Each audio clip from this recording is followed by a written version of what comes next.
I did just want to let everybody know we did have some technical difficulties with this week's episode. I actually had an issue with a thumb drive that died while I was copying my audio, unfortunately. I was able to recover most of the episode, but the last about 5 minutes or so, what I could salvage, you're just going to hear my audio coming through Joe's microphone. It is not the best. I did what I could, and sadly I cut out most of my own audio during that time, so it is not a majority of what you're going to hear, but you will notice. So I wanted to let you know before you got there. Enjoy. The radical left has taken over the Democratic Party.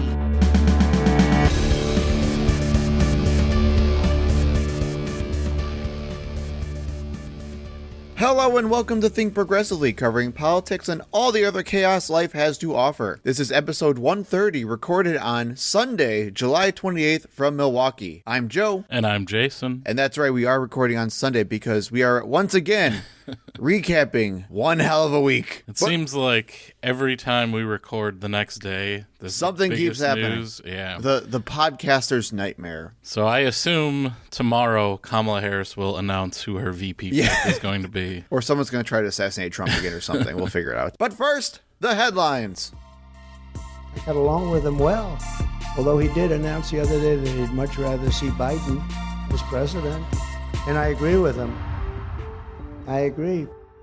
We're going to start on a pretty dark and depressing headline. The Illinois police released body cam footage of the fatal shooting of Sonia Massey, who was killed by a cop in her own house. This story legit pisses me off. Like, I know that it has a potential for justice, but I'm angry. There's nothing you can do to bring back the dead. Right, exactly. So what happened? You can go watch the video for yourself.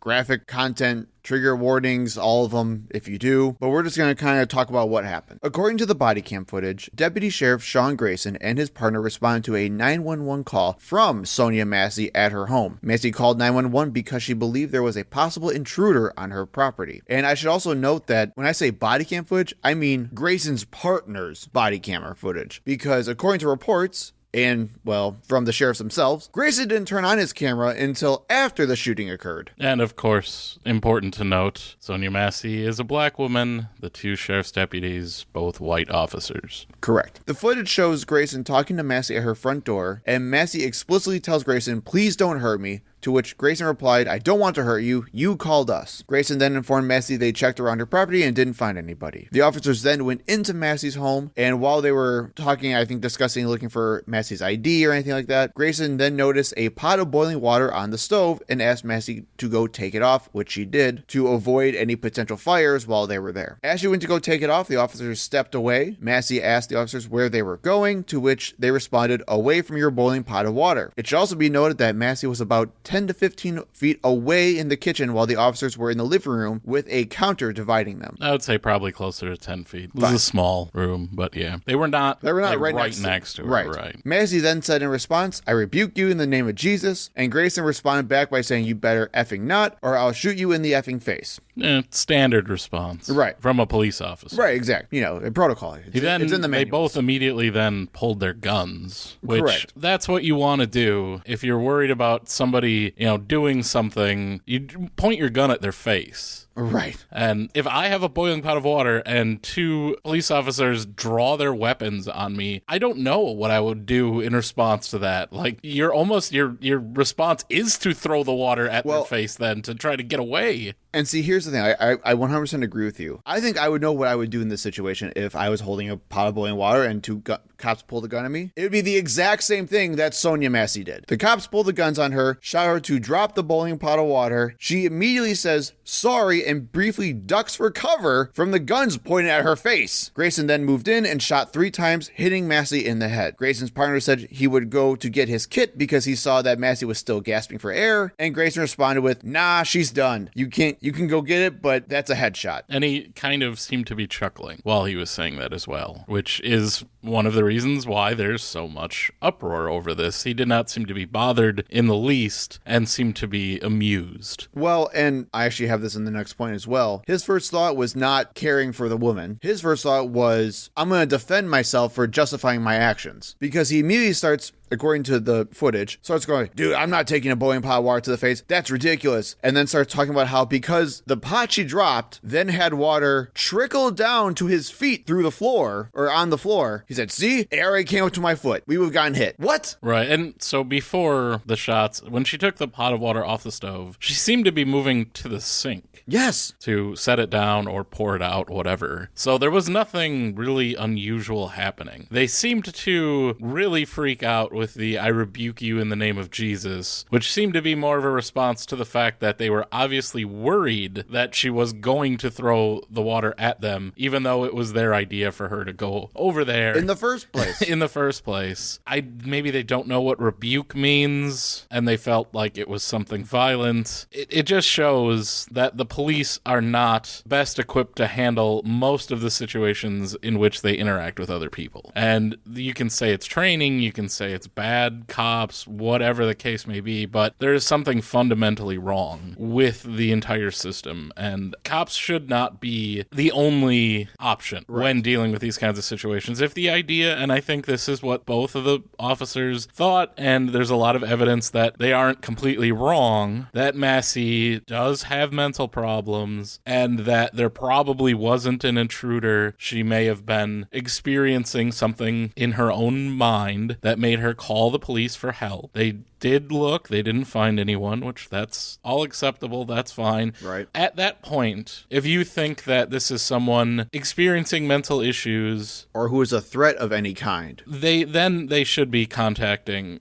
someone who's better suited to help with that situation. Right. It shouldn't just be the police, because as we see, their solution all too often ends up being shoot the person. Well, right. Well, and again, I have to just be very clear about this. They were right next to Massey in her living room. Right. And the cops send her away to the kitchen to go get the boiling pot of water that they then freak out about. Right. If you were scared about the boiling pot of water, you would have kept her. You had two cops there. You could have had your partner do it for you. Right. Yeah, that's what they should have done. And that's what experts are saying as well. Like, if you were actually concerned about it, and you're concerned about getting splashed in the face by boiling water, then you take matters into your own hands to prevent that from happening. They put Sonia in that position, and then they killed her for it. Right. And this is a situation where, you hear defund the police. This is what they're talking about. Start taking some of this funding away from the police departments and start moving it more into mental health facilities, mental health professionals that are better at dealing with this sort of issue, and have them either ride along with the police or have them as an option that the police can refer these types of issues to. That would have basically ended in Sonia Massey still being alive. Correct. This happened, by the way, on July 6th, and we're only hearing about it now because the body cam footage was released. Correct. Which is how a lot of this stuff, it's not news until we can physically see it. Because before then, it's just whatever the officer says versus nothing, because Sonia Massey is dead and cannot explain her side of the story. And immediately after shooting, when Sonia Massey's family was contacted, they were not told what happened. They were just told that she was shot and killed in her home. Correct. There was some speculation that they were told she shot herself, that the intruder that she called the police about had maybe been the one that killed her. They didn't know for over 24 hours what exactly happened. Well, and I believe that's what the father said in his press conference as well, where he thought that the intruder was the one that shot Sonia. Right, and the son said that he was told that she shot herself. And there's some recordings from the officers talking to dispatch where the dispatcher says it was a self-inflicted gunshot wound. So that's wild. Right. That's wild. So after this came out, and it was clear that Grayson was the one who shot Sonia Massey, Grayson, to, I guess, some credit to the sheriff's office there, Grayson was immediately charged with first-degree murder and fired from his position, which rarely happens. It's usually a long, drawn-out fight to even get to this point. Right. So he is now in custody and awaiting trial. He has pled not guilty to the 3 charges against him, and some more information has come out since then, which is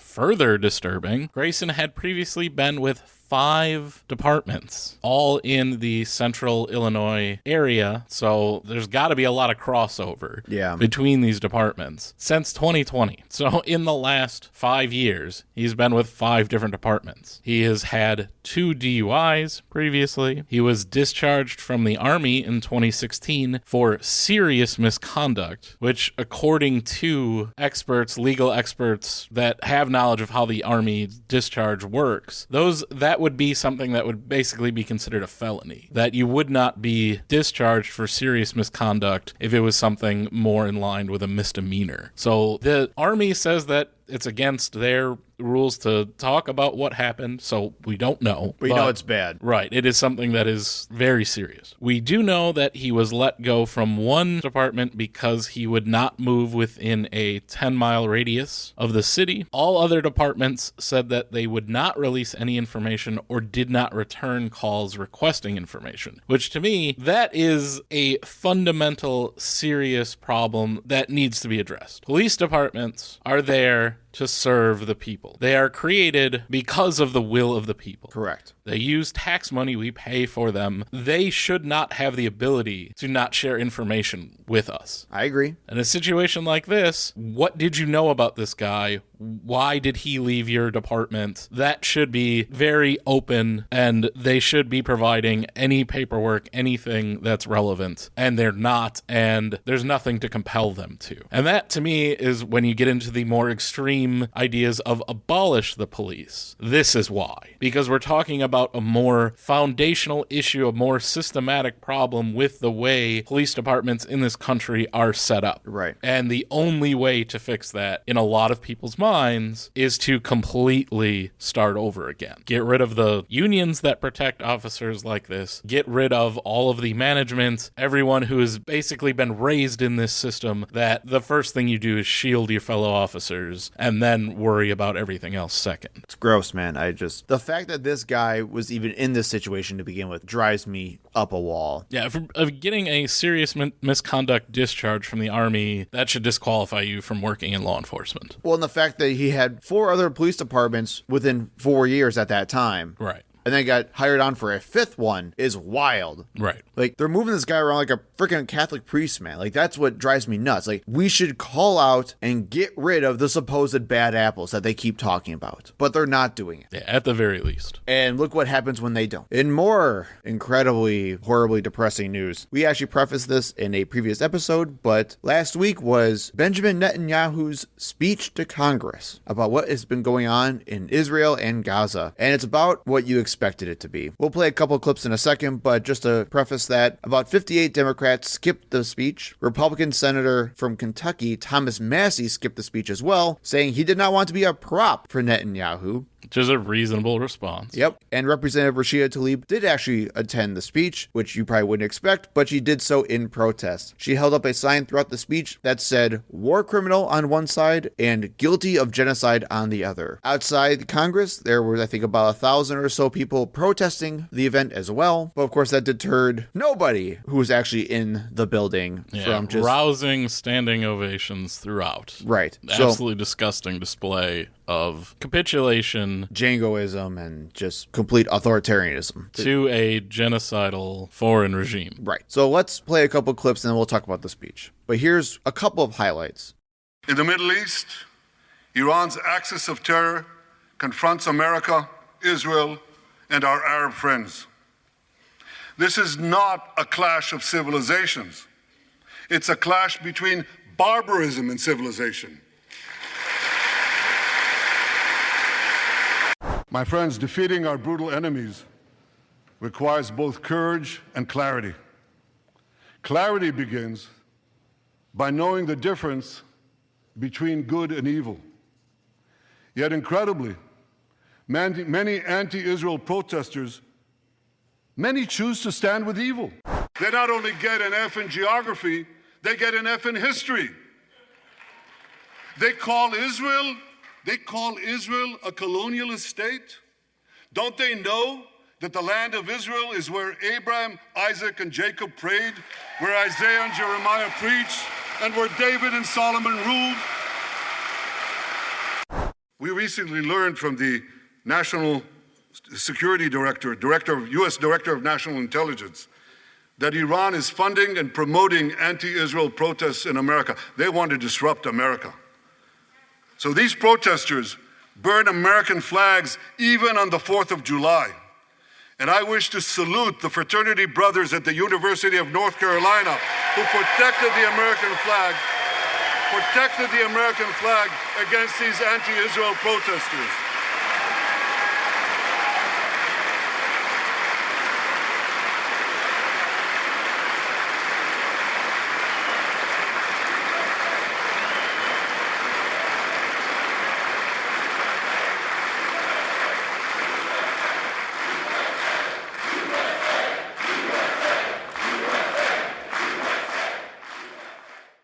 Really makes you proud.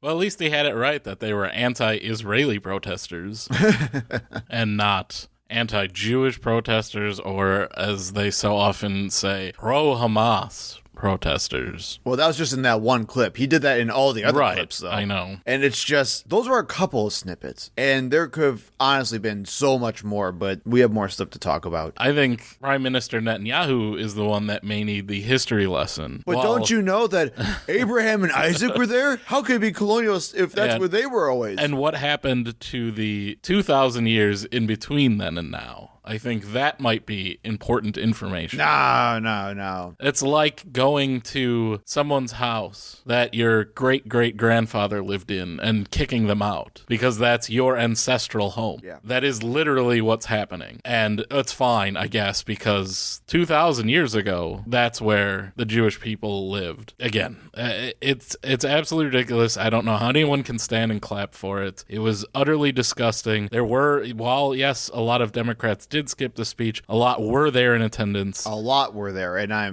only about 60 Democrats skipped it. Mm-hmm. That's unacceptable. And the way I took the speech, and that's why I had to just include that one part about the history lesson, because he went on and on and on about how stupid the protesters were, and they would just keep going. It just again, I keep alluding back to the boys, because you do.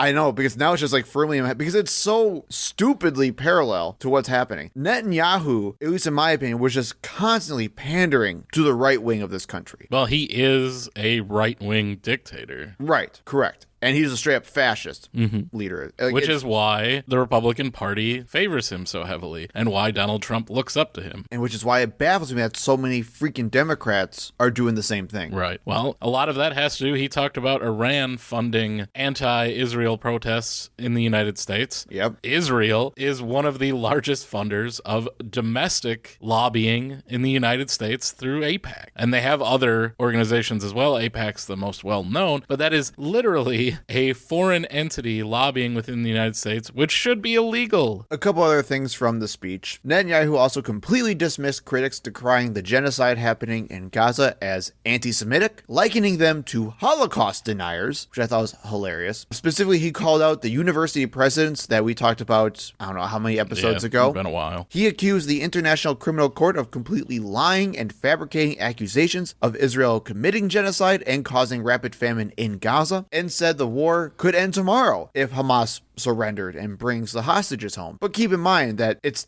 Netanyahu who has been blowing up all negotiations to get his hostages home because he just wants this war to keep going. Well, they've even killed hostages. Well, that's my favorite part, right? And again, I hate the idea of trying to criticize but actually people who are trying to call for hostages to come home, right? Like, I don't know if you saw the Israeli swimming team that did that whole... No. The synchronized swimming team of Israel during the Olympics, because the Olympics are happening right now. I guess we're not allowed to wear the pins that said bring the hostages home because it's considered political. So they made it part of their routine to basically bring the hostages home in their routine. And they all just made the shapes themselves. And now it's been going viral on conservative media all over the place. And when I hear people bringing the hostages home from the Israeli side, I agree. We should get them home. But man, I wish Israel would stop killing them first. Right. There were family of hostages in the protests outside of the They're capital. leading the protests. Yes. So that should tell you a lot about how much Israel really cares about the hostages. Right. And how much Netanyahu actually cares about the hostages. Like, it's absolutely ridiculous that Democrats are falling for this hook, line, and sinker. I expect this out of Republicans, but we should be better than this. And I think it's up to us to call out our own side and people on our side who are just falling for this absolute lunacy propaganda. Luckily, at least Kamala Harris wasn't there. Of course, neither was JD Vance. And we'll see how Kamala ends up handling this thing. I mean, we're going to talk about that in the main segment. But at least from what I can tell, she's not doing the Biden thing right now and just buying it verbatim. So there's that at least. Speaking of JD Vance, there has been a nonstop torrent of bad news for Republicans because of the announcement of J.D. Vance as Donald Trump's running mate in the 2024 election. I can't tell you how much I love that our segue from like really depressing stuff into more positive news is the fact that we get to make fun of J.D. Vance. I love that he's the turning point. That makes me so happy. There is a lot to get through in here. We could have made this its own separate segment, man. So we'll start with a clip from a recent speech that J.D. Vance made and talking about his favorite drink. Democrats say that it is racist to believe, well, they say it's racist to do anything. I had a Diet Mountain Dew yesterday and one today. I'm sure they're going to call that racist too, but it's good. I love you guys.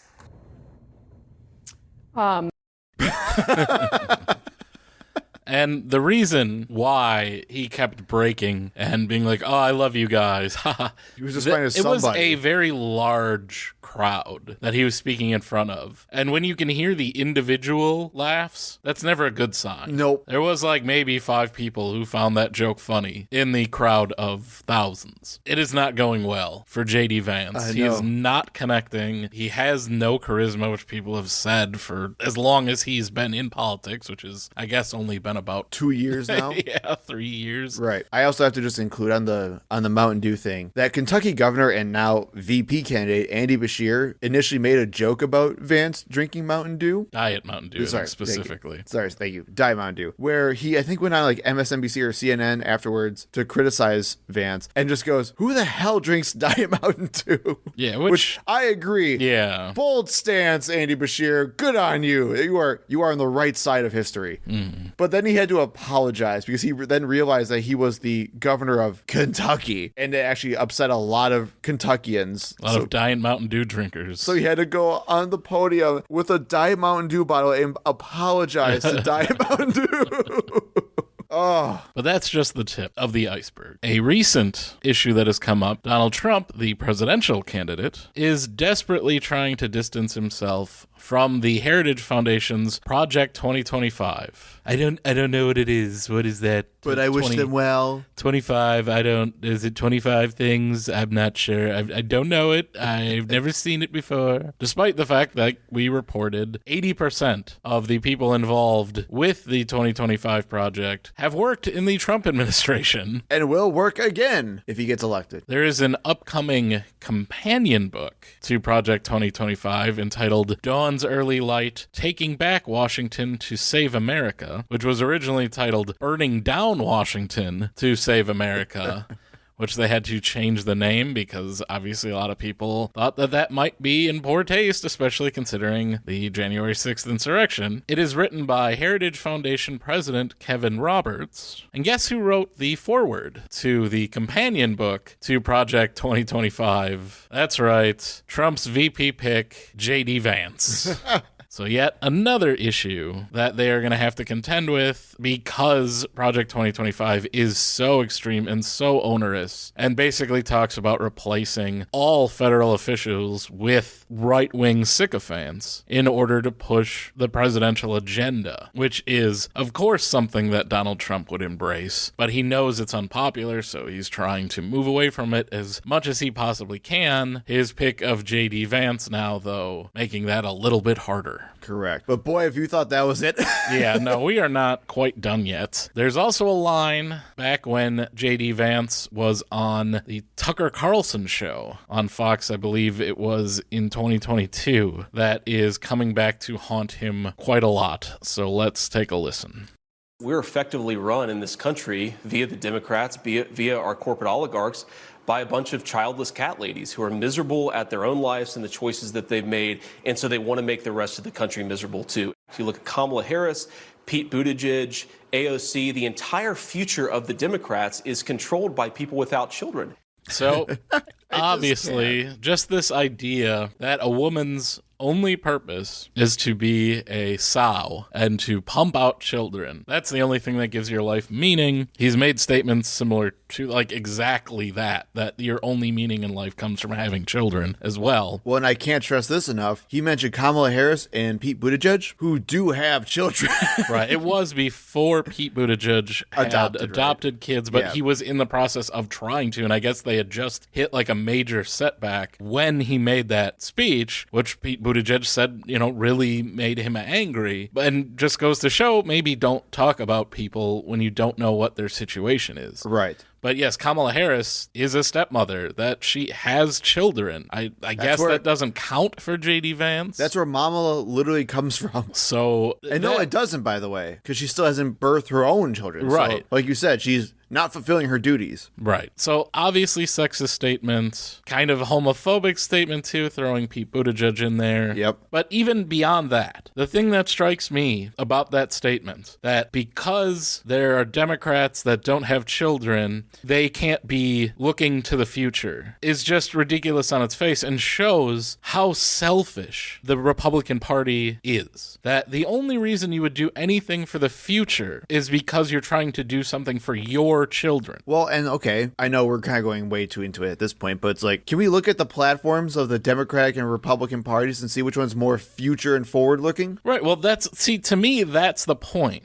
When they're talking about their children, these are all rich people. Yep. J.D. Vance is rich. He's got a billionaire friend who's funding his political ambitions. To them, the future is lowering taxes for their children because they're going to be rich. They're going to inherit a lot of wealth, and making it so that we can wring as much profit as possible in the shortest amount of time out of everything. Correct. Because that benefits their children. They don't care about your children. They don't care about any other children. They don't care about the world. And they don't think that anyone else does either, judging by that state, right? Yep. Alexandria Ocasio-Cortez cannot think of the future, cannot think of anyone else's kids. Like, she can't just have the idea that we should make the world a better place. That's ridiculous. The only reason you would do that is if you have children. That is insane. I agree. And I think it shows the ideas that go through these conservatives' heads. Like, screw everyone else. I'm just protecting my immediate family. And they can't even imagine someone else not having that thought. And that's where you get stuff like, let's get rid of the EPA, let's get rid of the DNR, and let's just destroy the environment. Well, we can make as much money as we can, and it's okay. My kids, see, they'll be making all that money. So it doesn't matter. And they'll be able to live in the places that are still habitable. Well, let's literally talk about the kids. How about public education, for example? Right. How about again, equal because opportunities? they have the money to send their kids to the best private schools. They don't care. Public education is gross. They don't care about public schools. Right. It just also makes me happy knowing that that clip got so much traction that I thought it was like a current thing that he just said, because it got so much traction. And you had people like Jennifer Aniston and a bunch of other celebrities calling out against it. Taylor Swift went against it, and tons of people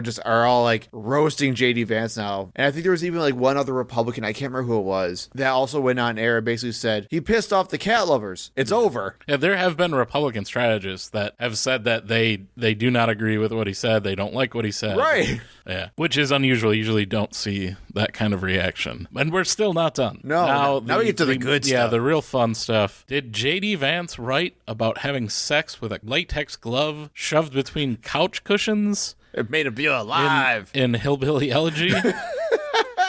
This was a tweet by Rick Rude's Calves. We've got another wrestling connection here. I don't think it is the actual ghost of the former wrestler Rick Rude's Calves writing this tweet, but it says, can't say for sure, but he might be the first VP pick to have admitted in a New York Times bestseller to fornicating an inside-out latex glove shoved between two couch cushions, and then cites Hillbilly Elegy pages 179 to 181. Unfortunately, there is no such passage in Hillbilly Elegy in those pages, which prompted the AP, the best headline ever, to have a fact check. No, JD Vance did not have sex with a couch. which that has actually since been removed. Yeah. And while it may be that it was getting so much attention because of that headline that they felt they should remove it, or it could be that they can't really say that he didn't. Well, that's the idea, right? He didn't write about it, but... They put the fact check out saying that he did not have sex with a couch, but then they had to bring it back because they had to then say, well, we can't definitively say J.D. Vance has not had sex with a couch. And there have been so many memes of people posting pictures of couches. Cherry from Pee-wee's Playhouse, like, I found J.D. Vance's high school girlfriend. The internet has been going wild with the couch memes and J.D. Vance. But we're not done. Someone found a post from Twitter from J.D. Vance that he posted in February that said, maybe the internet was a mistake, with a screenshot of a post from the Crazy Clips account, which has the caption, woman gets violated by a dolphin and enjoys it. The problem, which many, many people have been pointing out, the words woman and dolphin in that caption that J.D. Vance took a screenshot of and posted to Twitter are bold. I even went to the Crazy Clips feed and looked back all the way back to February 16th, where that post was from, just to make sure. Just to double check.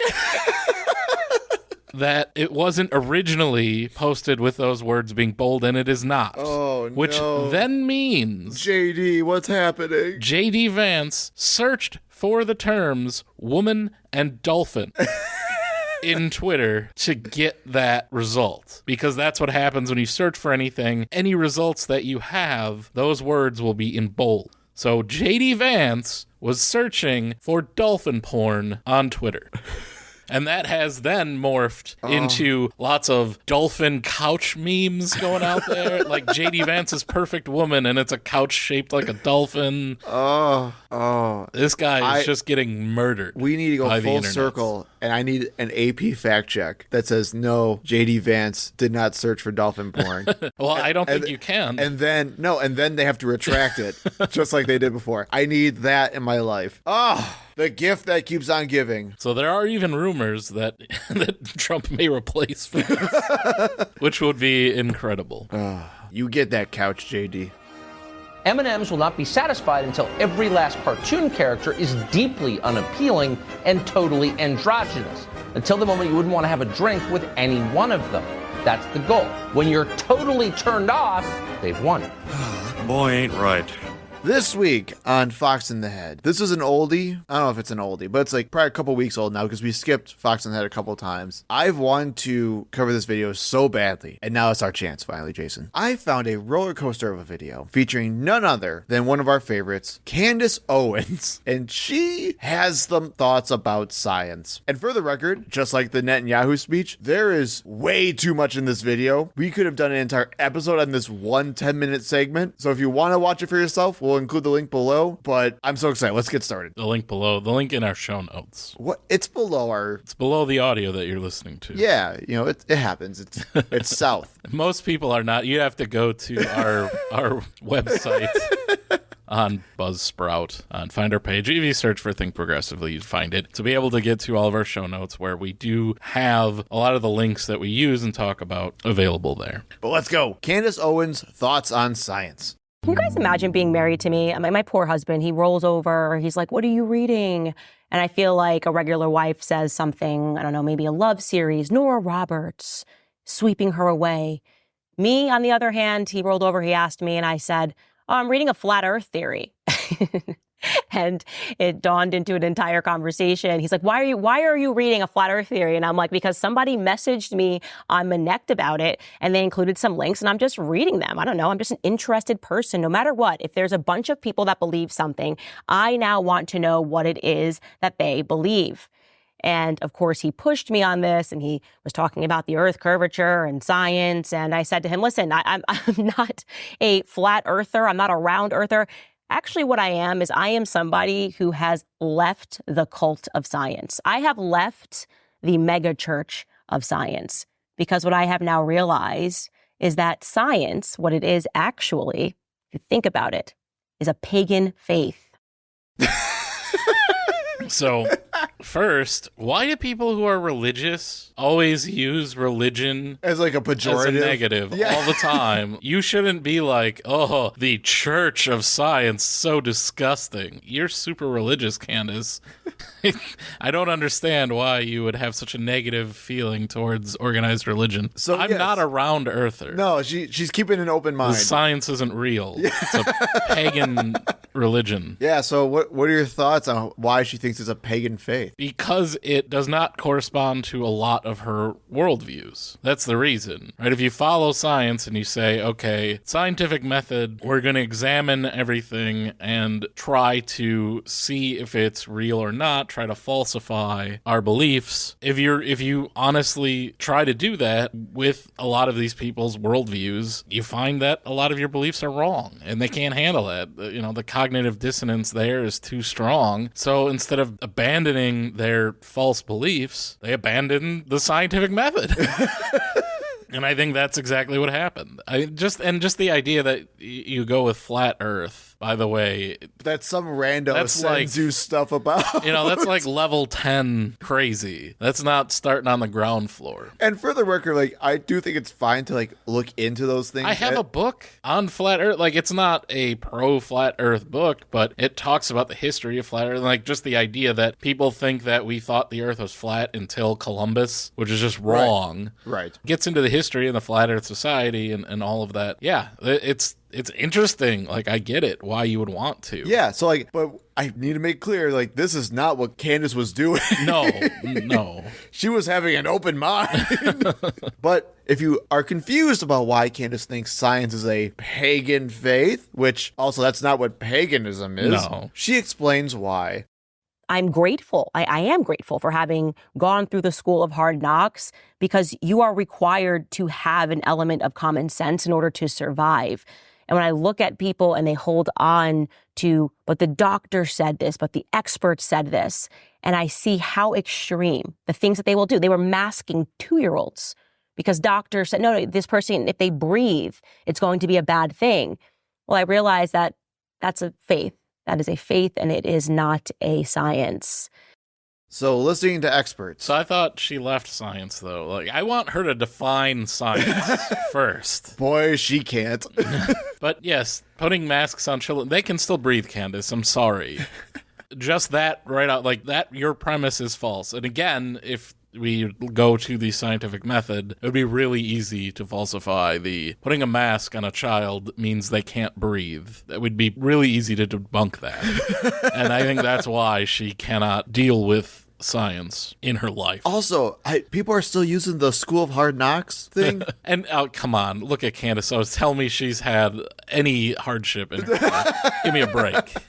I mean, she failed as a journalist, I think it was. Right, as a left-leaning journalist. As a pro-Obama journalist, she failed. And it wasn't until she pivoted to the right, looking for acceptance there, almost like other people we know, that she gained any kind of traction and popularity, because the right is starving for people like Candace Owens. Token conservatives, to push their agenda. Right, 100%. And does she not think that people know more about things than her? Like, but she graduated from the School of Hard Knocks. But it's just this idea and notion that drives me up a wall, because I don't know how to combat it. I don't know how to get somebody to trust in expertise once they distrust it. Like, how do you tell anybody what to do or what they should be doing if they're not going to listen to people who know what they're doing? And again, I'm not saying, and we've talked about this before, that you should just always never question what a doctor says. You can question. In fact, you should ask questions. They will help educate you. That's a part of their job. And if they're not, you should go to a different doctor that will help educate you. It's okay. But like, this idea that you shouldn't trust any doctors who have expertise on that you clearly have no clues about is, what do you do? Well, okay, fine. I'm gonna retract. Go to the real expert. I'm gonna retract what I just said, because Candace is actually gonna answer that for us. I naturally segued myself. So what do you do if you can't rely on expertise? Well, to explain that, Candace is going to reference Andrew Tate. So we're doing a clip within a clip here, but let's see what the expertise of Andrew Tate has to tell us on how to figure out how to navigate the world. I know a lot of people feel that they don't understand why he has the platform that he has, But I found this clip to be extremely interesting. Take a listen. One of my habits now is ignoring all data. It's great. I love when people come to me and say, actually, we've got the data to prove. To prove what, you little What are you going to prove to me? I can prove to you that the ice caps are melting. There's ice in my water right now. I'm going to leave the water unattended until the ice melts. Will the water overflow out of the cup? No. Why are all the richest, most important people in the world who are pushing this scam buying beachfront homes? Oh, but the data says. The data's from the Matrix, and you are the Matrix, and the Matrix is full of lies. Anyone who actually analyzes the data nowadays proves they're a dumbass. His magical appearing and disappearing British accent is the craziest thing to me. He says data in that clip like 5 or 6 times, and then at the end, data. I've never understood. That's always the craziest thing. I don't know if he's doing it or if it's just happening on its own. If it is, he needs to be studied. Whatever brain damage is causing him to have all of those other thoughts that he has. And he has also said that women shouldn't be able to drive because in his experience, they cause all of the accidents. And he won't take any, again, he's not going to listen to your data to disprove that in his personal experience. That's all that matters. Also, if it loads, there we go. I've included. Oh, I know who Andrew Tate is. I know, but I just wanted you to, like, this is the clip of how it looks. That Candace goes to. It just, since we're in an audio medium, I need you to understand that Andrew Tate's... It's what you would expect, 100%. Honestly. He's sitting... Shirtless outside in what looks like boxer shorts. I'm not really sure what he's in. I think that might be his, like, kickboxing or something. Uniform, because he was a kickboxer. With a sports car behind him. Explains that brain damage. Right. So, like, 100% like grifting nonsense. That's what she turns to. Give me money. Send money to, what is it, Cobra University or something. Right. And, oh, man, the ice cube thing. Yeah. Did you know that if I put ice cubes in my water and the ice melts, the water's not going to overflow? Yeah. Bro. And how do we explain that?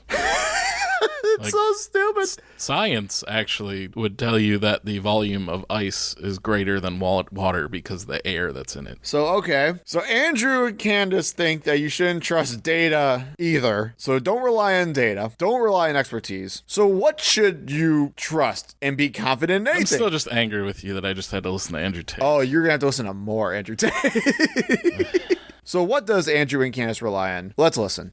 If you even look at data nowadays, you're a dumbass. You should just know. Street smart people don't need data. We've just been around. You know? I've just been around. I just know things because I've just been around.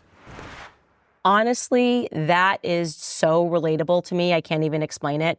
I just know things because I've been around, because there are so many scenarios that I find myself in where I'm unable to articulate the point. I'm unable to articulate the natural reaction that I have when somebody tries to sell me garbage. I can't articulate it when somebody explains to me, well, the moon landings definitely happened because this, and the firmament, and they could get, and I'm just like, no, I don't know. Instinctually, it just doesn't register to me. It just feels like that is a lie. And I've realized that I've been thinking deeply about this pagan cult that we exist in. It is backed by a false science deity. So there you go, Jason. She does realize that the firmament is in the Bible. Right? That's her. She's refuting Christianity now. Oh, this clip is beautiful. So Andrew and Candace. And what did she say? The moon landing? Right. Andrew and Candace have been around. Oh, I've been around. And that's how you know things, because you've been around, right? Like, do you know, like, when you've been around, you know things because you've been around? Science, bitch. He's been around, kicked in the head way too many times. I think that's the issue. Oh, so, and again, just the hard cut right back to Candace saying, that's so relatable. He's so right. He's so right. And then uses the moon landing as an example of something that you should be skeptical of. And the firmament, and then getting it wrong and using the firmament as evidence for the moon landing. Oh my God. Oh, they're so stupid. They're so stupid, Jason. Yeah, that's very bad. Like, I don't even, what do you say to that? There's nothing to say. I don't know. What do you just say? Obviously stupid. Like, incredibly stupid. People look up to these people, man. I know people who unironically watch these people. How? And I told you there was more. I could have put so much more in. You could have put so much more on. Oh, okay. I'm done. We can move on. That was really a productive segment, wasn't it? It's hard to get any word in with this clown. In our main topic today, once again, a story that broke the day after we recorded last week. Joe Biden has dropped out of the 2024 election and has instead endorsed Kamala Harris. You can't. I think that's an adequate level of enthusiasm. There's a lot of excitement around the Harris campaign, but it's like nose to the grindstone style. That's what I'm all about. Joe Biden gave a national address to announce the suspension of his campaign. We'll give you the most relevant clip. Take a listen. You know, in recent weeks, it's become clear to me that I need to unite my party in this critical endeavor. I believe my record as president, my leadership in the world, my vision for America's future, all merited a second term. But nothing can come in the way of saving our democracy. That includes personal ambition. So I've decided the best way forward is to pass the torch to a new generation. That's the best way to unite our nation. You know, there is a time and a place for long years of experience in public life. But there's also a time and a place for new voices, fresh voices, yes, younger voices. And that time and place is now.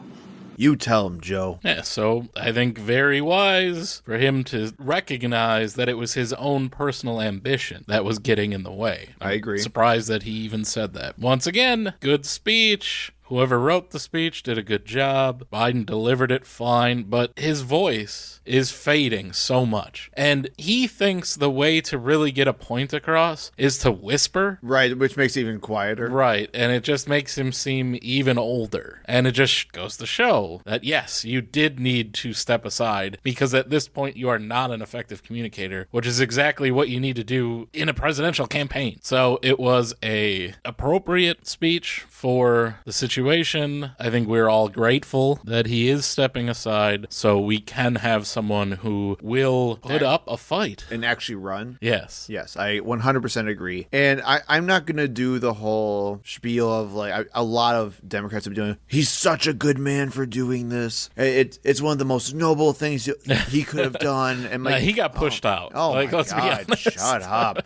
And there is the side, that it's like, well, I wish it didn't come down to a bunch of rich donors having to be the ones to get the point across to him that he wouldn't be able to even have a campaign because he wasn't going to have any money. Right. And that sucks that that's the way it works. But unfortunately, it was a Supreme Court decision. Money is speech. So there you go. But as we talk about the death of science and expertise, was that speech AI generated? Because Joe Biden is already dead? Oh, snap. A Twitter post from Laura Loomer, July 22nd, states, Joe Biden is now in the terminal stage of his illness. This is what my medical source in D.C. has confirmed to me. What medical source in D.C. do you have, Laura? I told you all weeks ago he had a medical emergency on Air Force One and that you'd be seeing resignations. Everything I said is true. He didn't actually resign, though. Just because people don't know these things doesn't mean my reporting was incorrect.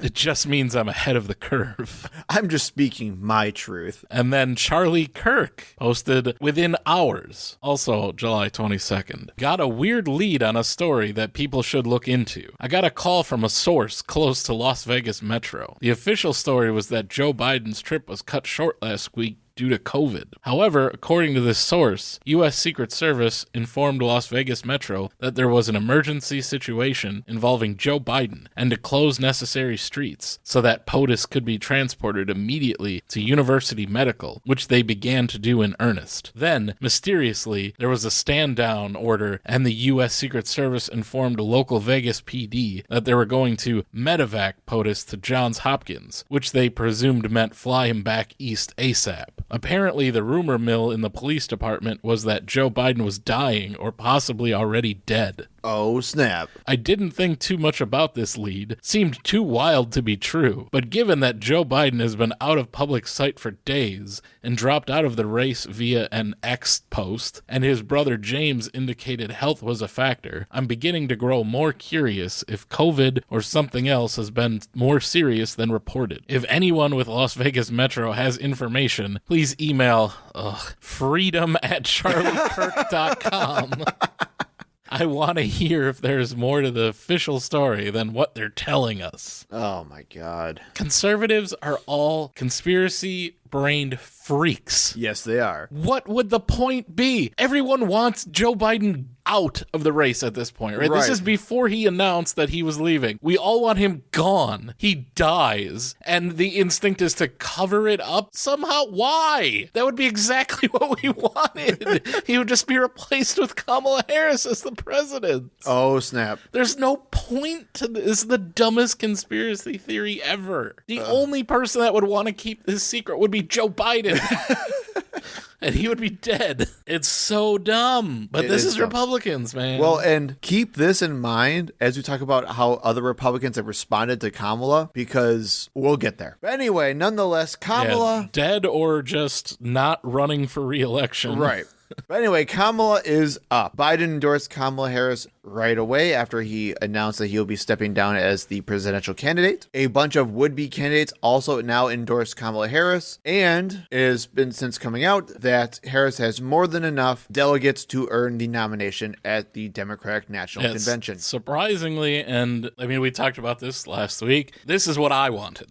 I wanted everything to come behind Kamala and just she's in there, and then just no open convention. Joe's out, Kamala's in. That's it. This is exactly the scenario that I wanted, and I think it's playing out very well. I would say about as well as it could, because you kind of have the benefits of both sides, right? Where you did have the endorsement from Joe Biden, which I think did push everyone towards Kamala, even though I think they would have done that anyway. But because of the endorsement of Joe Biden, everyone just got behind Kamala so fast. Like, this happened within like a day. Right. She got enough delegates, pledging to her. And Kamala has been killing it with fundraising. After announcing that Kamala Harris would be running for president as the Democratic nominee, she smashed records with a stunning $81 million in just over 24 hours. That then got expanded to about $100 million in their first 36 hours, and then I think now is anywhere around $125 to $150 million. Right. That's insane, because that also... And that's on top of what she's going to inherit from well, that doubled the Biden campaign. What they had cash on hand, which is crazy. Of that $100 million, that came from about 1.5 million unique donors, which 62% were first-time donors this election cycle. Which means these are people that they wanted to support. Were not willing to give money to Joe Biden. Correct. But are now motivated enough to give money to Kamala Harris, this is exactly why we wanted Joe Biden out, because he was dragging everything down. Correct. And that's what he just could not see. And an ad from her primary campaign in 2020 has started going viral once again. And let's listen to that ad. Sick of this? Well, think about this. He's a world leader in temper tantrums. She never loses her cool. She prosecuted sex predators. He is one. Grab him by the... She shut down for-profit colleges that swindled Americans. He was a for-profit college. At Trump University, we teach success. Literally. He's owned by the big banks. She's the attorney general who beat the biggest banks in America and forced them to pay homeowners $18 billion. He's tearing us apart. She'll bring us together. This is Trump. And in every possible way, this is the anti-Trump. So if that's what you're looking for in your next president, there's really only one. Kamala. Boom, boom. That gets you going. And in her first appearance as the presumptive Democratic nominee, it came in Milwaukee. It did. Actually, in West Dallas, a suburb of Milwaukee. It at did. West Dallas Central High School. Fun fact, this was actually very close to my house. I didn't want to dox you. I got in trouble previously for that. Oh, so no, no one knows where I live. It's fine. Close to West Dallas Central High School. We know that now. Yep, there you go. You got it, my 50 listeners. But yeah, I was actually very close to this and did not go. Yeah, I got one of those spam invites, and I thought about it, but I was working. It's during the middle of the day. Well, so. I can tell you because I know a lot of people who did go to it. It was packed. Yeah. They had to actually... Because this was announced before she became... This was supposed to be just a VP visit. Right. That's all it was. But yeah, this then became like her first official visit as like the Democratic nominee. And they had to move it to the high school because it was bigger than the original venue they had selected. I believe it was like 3,500 people crammed into a high school gymnasium. Right. I heard it was hot as hell in there and just not great conditions to stand in. But yeah, it was a blast. Things went absolutely crazy. I've been seeing nothing but awesome, cool posts. And I think the fact that something like that came very close to us is just pretty cool. Yep. And we do have a clip from that speech. So as Leah told you, before I was elected vice president, before I was elected United States Senator, I was elected Attorney General of the state of California, and I was a courtroom prosecutor before then. And in those roles, I took on perpetrators of all kinds. Predators who abused women, fraudsters who ripped off consumers, cheaters who broke the rules for their own gain. So hear me when I say, I know Donald Trump's type.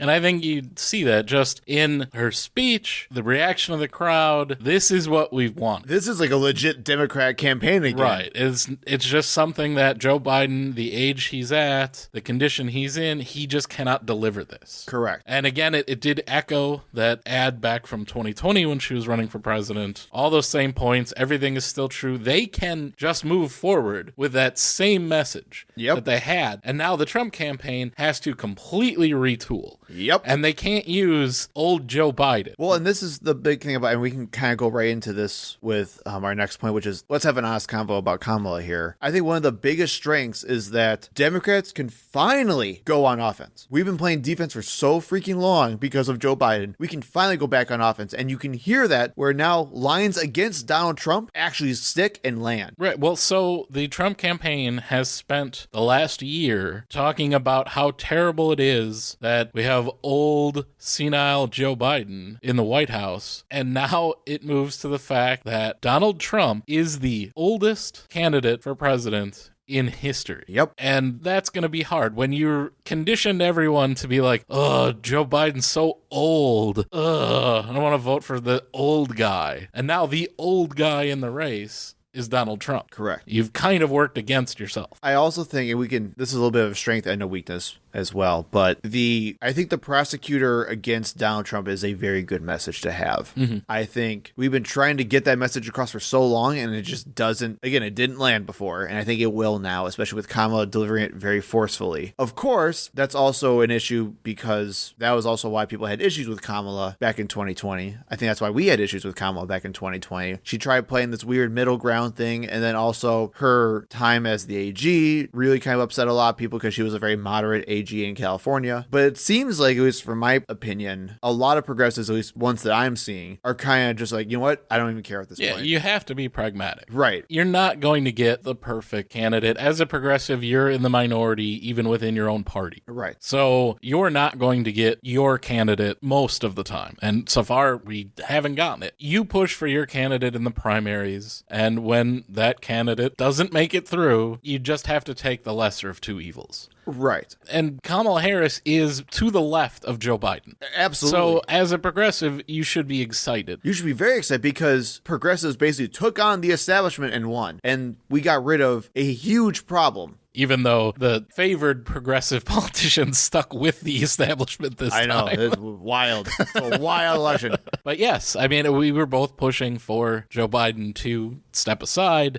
I got exactly what I wanted. So yeah, I can't now be like, oh, but she is a cop. You know, she was a prosecutor, and I would prefer to have someone who would be more of a criminal defendant than a prosecutor. No, it doesn't work like that. Right. She is someone who pushed for Medicare for all. She is someone who pushed for defund the police. And then walked those things back when she became the VP. You're right. So, yes, there is criticism that you can point to. Well, and I think what's very good now with Kamala, because I did think at the start of the 2020 primary that she was going to be a very strong contender, but she just couldn't find her lane. And that's actually eventually what suffocated her in the end. Mm-hmm. And because she couldn't find her lane, I think it showed that she was very uncomfortable on stage, and she just didn't know where she should be leaning towards, what points she should be taking, or what position she should be taking on stuff. I think now that she is the candidate and she kind of weirdly bypassed all the stuff, she seems much more comfortable in how she can act. She can bring up her past proudly when she couldn't do it before. She can be more progressive proudly when she couldn't do it before. And I think that's going to do so much good for us in this election. I do think there are some issues with her still being the VP of Joe Biden, which she does have a little bit of that incumbency thing going, which is kind of good. Well, without a lot of the baggage, also good. But then she also inherits things like the economy, the immigration. Which, honestly, the economy, I think, should be fine with. Well, right. I agree, too. The border, I think that's the big thing. Republicans have been really pushing, as we talked about last week with the Republican National Convention. It was all about the border and all these immigrants. Yeah. And Kamala Harris was basically put in charge of figuring out the border, even though, again, we've talked about a million times, I don't think there's an issue with the border. I think it's exactly as it always has been, and it's just being made into this giant boogeyman out of fear and xenophobia and racism, right? Which is what fuels the Republican Party at the end of the day anyway. Right. And they can put all of that on her. They don't have to try to pivot away from that. They can say, well, she was really the one in charge of the border, and they can keep continuing all of those attacks on her. And then even from a progressive standpoint, the Biden administration, how they dealt with the border from our perspective was too far right. And you could still say, yeah, that's on Kamala Harris. So you get that kind of both sides are not happy with the way she dealt with that. But again, I don't care. I don't care. Like, yeah, it wasn't great, but they're pandering to the majority of Americans. That's the way it's always going to be. That's the way democracy works. Right.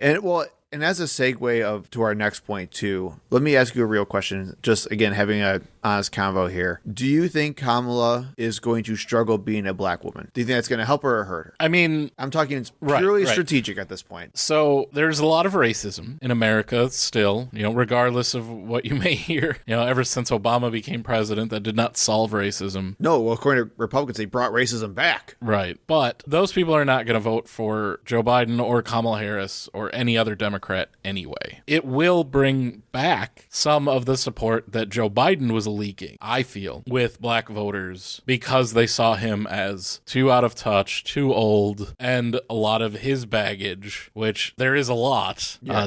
Friends with Jesse Helms, things like that. Right. Strom Thurmond, not a great history. Yeah, not great for Joe Biden when it comes to race relations. Kamala Harris would become the first female president, the first black female president, the first Asian American president. Those things will energize more people than they put off, in my opinion. I think I agree with you, by the way. And I just think the reason why we should ask that is because we're going to see racist attacks happen. And we're going to talk about that in about 5 seconds. But we talked about this with the Mandela Barnes stuff in 2022, where the ads were just horrible against Mandela. And they were intentionally very racist. And we should just prepare ourselves for those types of things happening. I think those things work. The smaller the election, the better they work. In a federal election, I think that is more of a handicap running those types of ads than it is a benefit. Well, we saw what happened with Barack Obama, and clearly those didn't work with him. Correct. And I think one big strength of being a younger black woman is that I think she's going to do very well in suburbs. And I think a lot of people in Georgia, in Wisconsin, and in Arizona are going to be much more excited to vote for Kamala Harris now than Joe Biden. Yeah, and I think that's the biggest issue. Right. But now let's talk about the Republican response and talk about racist attacks. So I don't know what this would mean for you, but if I'm part of an organization that, when faced with running against a half-black, half-Indian woman, has to have a meeting, as the House Republicans did, in which their leader, Mike Johnson, has to warn everyone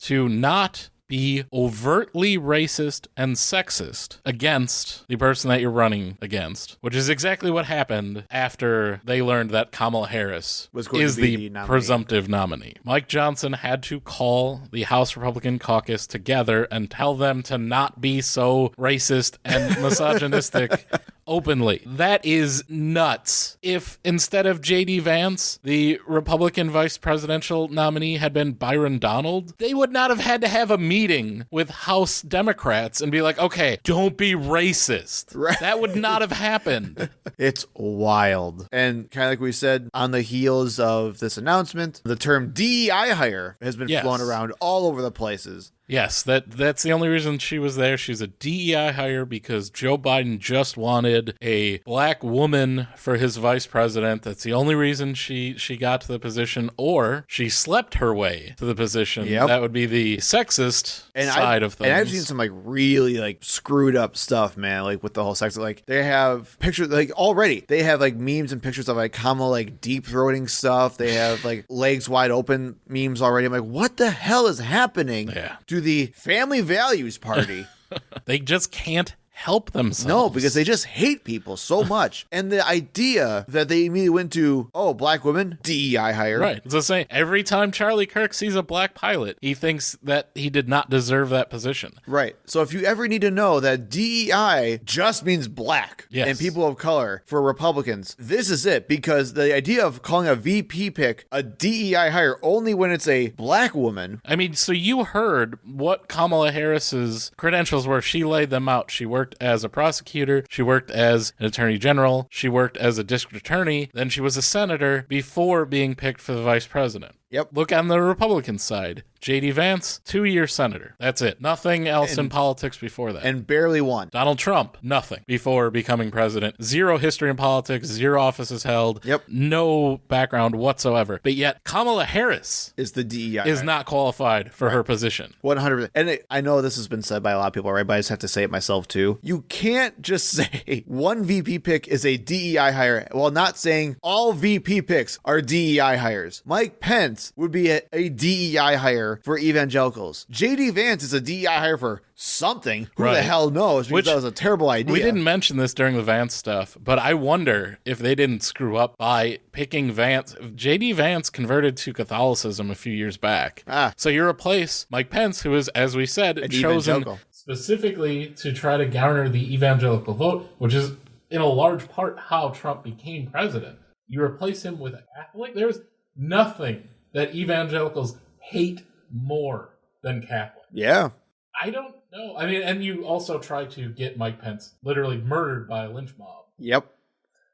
I don't know if that's not going to really hurt him. Right. So this notion that DEI hire only applies to literally a black woman. Whoever Kamala Harris's VP pick, they're going to be a DEI hire. Right. Joe Biden was a DEI hire for Barack Obama. Right. We have to get a white man to balance Barack Obama. It happens all the time. You always try to balance the ticket. So if anyone ever tries to complain to you about DEI or something, just know and shove it right back in their face. Oh, you mean black. And if they try to expound on it anymore, just say, oh no, because once DEI goes right towards only black women and not towards anything else because they don't understand what DEI even means, you call them out on their racist shit. What else we got?